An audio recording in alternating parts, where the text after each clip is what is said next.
Okay, welcome to video 9 of our tutorial, the club finances instructions. This is a big one, guys.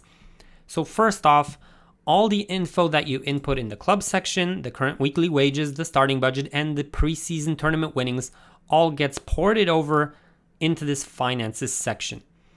And that affects the remaining transfer budget over here in the bottom right and your club wage structure.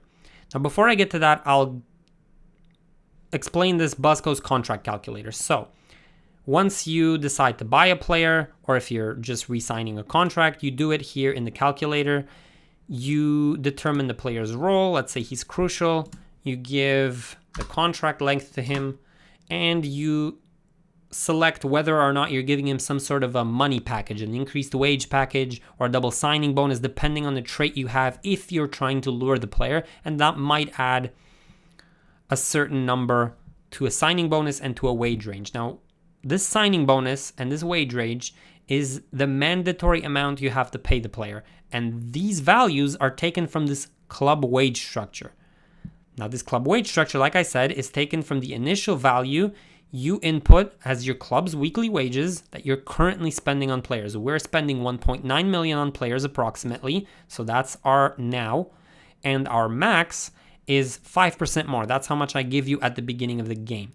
So there's a percentage of that applies to each role, and that gives you the range that you can offer a player. So crucial players at our club will now need to be offered 100 to 140,000 weekly.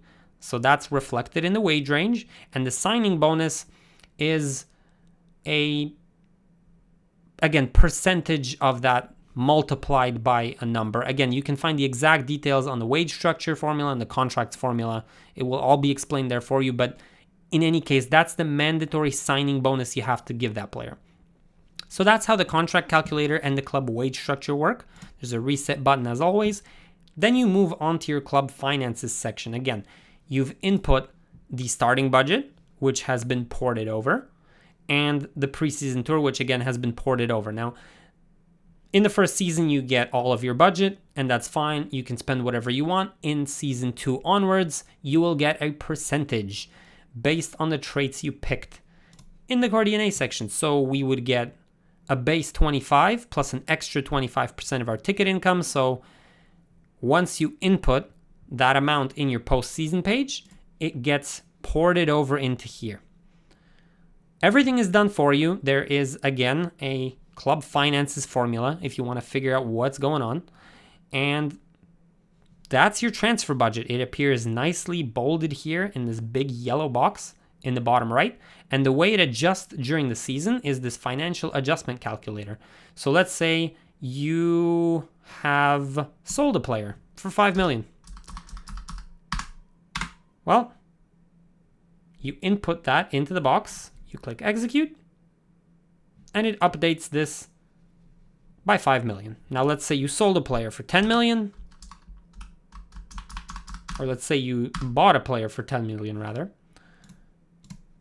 Then you put it in there, and it updates the transfer budget. It's the same for wages. It would change this number of how much you're actually paying your squad right now. So let's say we bought a player who we're paying 50,000, right? We execute, this number increases by 50,000, right? So that's basically how it works. You can't go over your max. It doesn't stop you, but you shouldn't go over your max. You should know how much you can spend. And that's basically how the club finances section works. Again, you have your instructions. Please refer to them. You've got your abilities. It tells you what you can do. It also gives you the amount of players you can have of each role so that when you're signing, you can quickly refer. If you're using the squad sheet, you can also refer to it that way. And that's basically it for club finances.